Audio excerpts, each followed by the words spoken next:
lihat juga di layar kaca sudah kami tayangkan bagaimana pernyataan dari Prof. Mahfud MD selaku Menko Polhukam.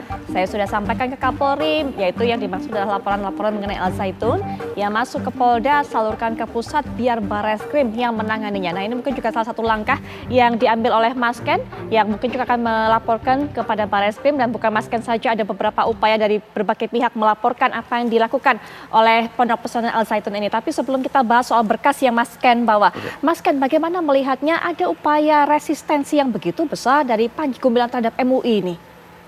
Ya, hanya masalah level, tidak selevel, tidak setara, atau ada hal lainnya sebenarnya kalau menurut Mas Ken? Ya, tahun 2002 kan yang mengadakan penelitian MUI. Dan sebenarnya dulu kami berharap ada fatwa. Tapi itu juga membuat Panji Gumilang panik pada saat itu. Karena yang hasilnya sudah jelas ada hubungan antara NI dan Al Zaitun. Dan itu disangkal sama Panji Gumilang. Disangkal bahwa MUI nggak pernah kok datang ke Al Zaitun, penelitian itu bahasanya bodong lah gitu kan. Itu disangkal semua, dan itu pola takiyahnya, dia menyembunyikan jati dirinya tuh kelihatan banget. Jadi seolah-olah ya ini hanya akal-akalan MUI gitu kan, sehingga hasil penelitiannya waktu itu pun tidak dipublish gitu kan. Walaupun setelah penelitian kita saat itu tahu ada politik besar pada saat itu. Ada penggelembungan suara juga di Al Zaitun ke salah satu politik. Nah, ini mungkin juga terkait kenapa juga tidak dipublish pada saat itu penelitiannya dari MUI maupun dari Kementerian Agama. Ada 2 kali waktu itu kalau nggak salah, dari MUI dan Kementerian Agama. Cuman ya alhamdulillah hari ini semua kebuka ya, dengan adanya berita yang meluas. Masyarakat melihat. Dulu kita sampaikan fakta-fakta yang ada, kita dibilang orang gila, ya, kamu orang iri ya, kamu sakit hati ya. Yang mengatakan itu siapa? Ya orang-orang masyarakat, nggak mungkin lah pesantren begitu gitu kan. Baik. Sekarang yang Mas Ken sampaikan 20 tahun yang lalu ternyata benar gitu. Sekarang terjadi. Tapi kami melihat bahwa ya ini kan bagi kami bukan pekerjaan, ini kehidupan kami. Kami bisa keluar, bisa terima masyarakat, ini udah bersyukur. Banyak kawan-kawan saya yang keluar, mohon maaf, ada yang stres, depresi, bahkan yang gila tuh banyak. Karena tidak bisa kembali kepada masyarakat. Ada juga yang masyarakat melihat, ini orang sudah radikal loh, mau balik nggak diterima. Ada kawan saya yang diusir dari rumah. Padahal ini belum jadi teroris loh, hanya radikal ngerekrut orang-orang di sekitarnya. Diusir dari rumah, nah ini juga menjadi persoalan. Makanya ya yang kami lakukan bagaimana kami juga mengedukasi masyarakat.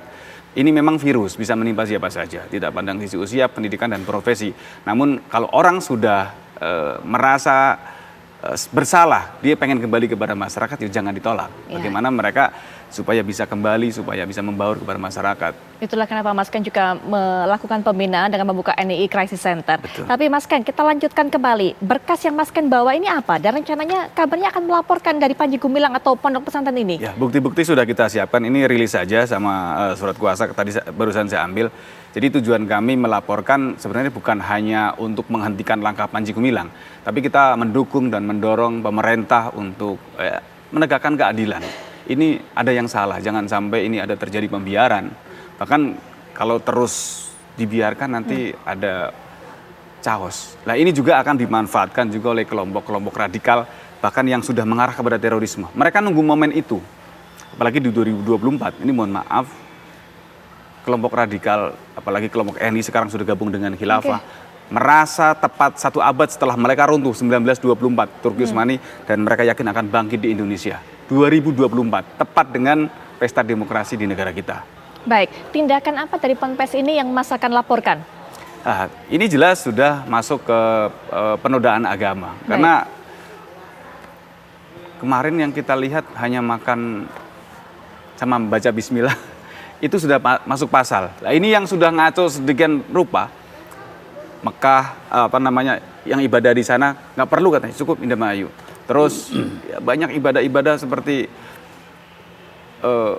mazhab-mazhab, termasuk sholat belum diwajibkan. Ini juga merupakan ajaran-ajaran yang aneh. Kalau mereka bicara tentang kurikulum Kemenak, apakah Kemenak juga pernah mengajarkan sholat seperti Al Zaitun, ibadah haji di Al Zaitun?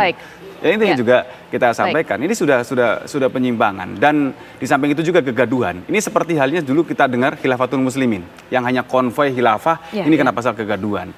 Dan menurut saya ini sudah sangat-sangat lebih daripada Khilafatul Muslimin, sehingga tidak ada alasan untuk aparat untuk menindak. Karena kita juga berharap ya ini sudah lengkap lah. Dan kita berharap negara memberikan rasa adil, memberikan kehadiran kepada masyarakat supaya konflik ini, permasalahan ini segera selesai. Baik, melaporkan dua hal itu, penodaan terhadap agama Islam dan juga membuat kegaduhan. Baik Prof, mungkin terakhir penutup dari perbincangan ini. Prof sudah menjelaskan kalau memang Panji Gumilang ini tidak mau kembali memenuhi panggilan dari MUI, apa yang sudah atau langkah disiapkan sudah dijelaskan tadi. Tapi berikutnya Prof, adakah kemudian upaya untuk bisa membawa ini semua ke jalur hukum?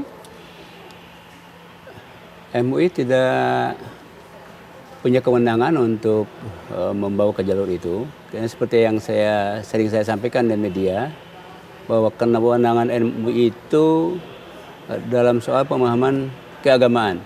Jadi MUI itu posisinya sebagai himayatul ummah, menjaga umat, dan yang dijaga itu terutama masalah akidahnya.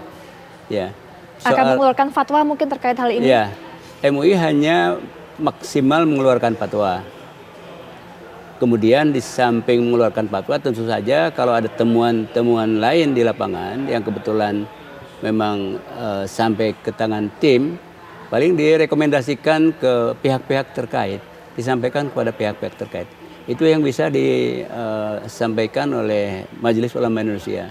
Tapi memang nyatanya semua pihak sedang menunggu fatwa Majelis Ulama Indonesia.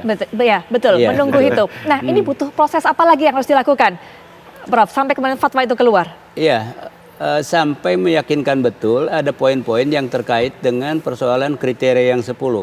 Ini yang sedang diolah oleh tim. Ya, mana yang terkait dengan kriteria yang pertama, kedua, ketiga, dan seterusnya sampai kriteria 10. Baik. Nah, tapi dalam penentuan fatwa, jika ada satu saja yang tersangkut kriteria yang 10 itu sudah bisa dikeluarkan fatwanya itu. Baik. Ya. Jadi kita akan terus menanti ya Prof ya, karena saat ini juga masih terus digodok mengenai hal itu, masih dianalisa. Ya, tim sedang bekerja ya luar biasa untuk meyakinkan bahwa pasal-pasal yang terkait dengan kriteria 10 itu ada pada Panji Gumilang. Baik, ya. Prof, terima kasih sudah hadir, meluangkan waktunya dan juga memberikan penjelasan kepada masyarakat. Mas Ken, terima kasih sudah berbagi cerita. Ini juga menjadi pelajaran dari masyarakat. Masyarakat juga menjadi lebih tahu, bahwa seperti itulah sebenarnya yang terjadi di Ponpes Al Zaitun, karena memang Mas Ken mengalaminya sendiri. Terima kasih sekali lagi Mas Ken dan juga Prof Utang. Dan pemirsa, setelah jeda kami bawa Anda untuk bisa melihat bagaimana ibadah ataupun juga puncak ibadah haji setelah yang berikut ini.